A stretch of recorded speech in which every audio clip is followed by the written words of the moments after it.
Le retour, comme promis, pour cette rentrée du feuilleton. Le premier de cette saison nous conduit dans les Pyrénées. C'est là que deux Normands ont disputé fin août un ultra-trail, l'une des courses les plus dures du monde selon certains.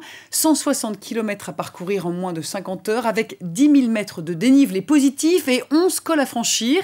Avant le départ, Pierre-Jean Vergne et Jean-Michel Guillot ont suivi ces sportifs sur leur terrain d'entraînement en Normandie.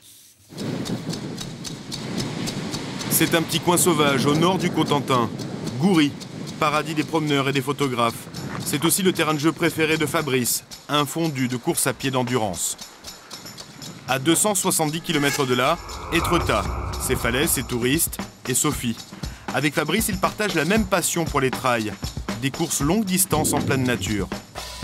Dans quelques jours, ils seront tous les deux sur la ligne de départ du Grand Raid des Pyrénées, un ultra-trail de 160 km dans les montagnes, un décor aux antipodes de la Normandie.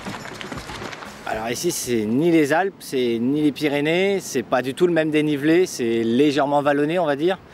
L'avantage ici, c'est qu'on peut trouver tout type de terrain, du sable, du caillou, de la caillasse, de la terre, de la boue, choses qu'on retrouve dans la plupart des courses, qu'on va retrouver notamment dans les Pyrénées, quoi. Cela fait des années qu'il court. Ce qui était un simple footing au départ s'est transformé en passion dévorante. Sophie a participé à des dizaines de courses. La Réunion, le Mont Blanc, le Jura, les Pyrénées. Elle en a usé des chaussures sur les pistes. Et cela dans le seul but de franchir la ligne d'arrivée. Je crois que sur le moment, on n'a pas de plaisir immédiat, mais très rapidement, on arrive à se ressourcer, à récupérer, et après le plaisir, il revient immédiatement. Et le plaisir suprême, c'est de se dire on va arriver au bout, on va aller jusqu'au bout de soi-même et d'arriver, d'être heureux d'être arrivé, c'est tout.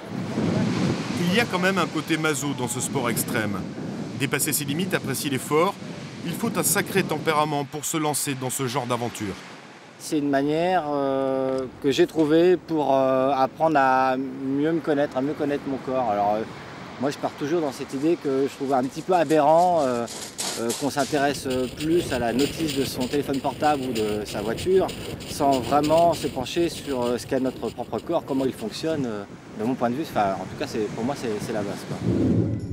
C'est la première fois que Sophie et Fabrice s'engagent dans la même épreuve. Nous les avons donc réunis avant la course, avec une petite idée derrière la tête. Nous les mettons à contribution pour nous faire vivre le raid de l'intérieur.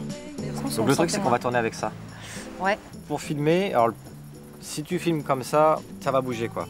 Moi, ce que je fais toujours, c'est que je tends le bras, tu bloques le coude, en fait, et donc tu as ton bras tendu, comme si tu avais une perche. Et donc, du coup, tu déclenches, et puis tu suis ton regard. C'est le moment de dire au revoir à la Normandie. Nos deux athlètes sont fin prêts pour monter à l'assaut des Pyrénées. Et suite logique du feuilleton demain avec l'arrivée des deux Normands dans les Pyrénées.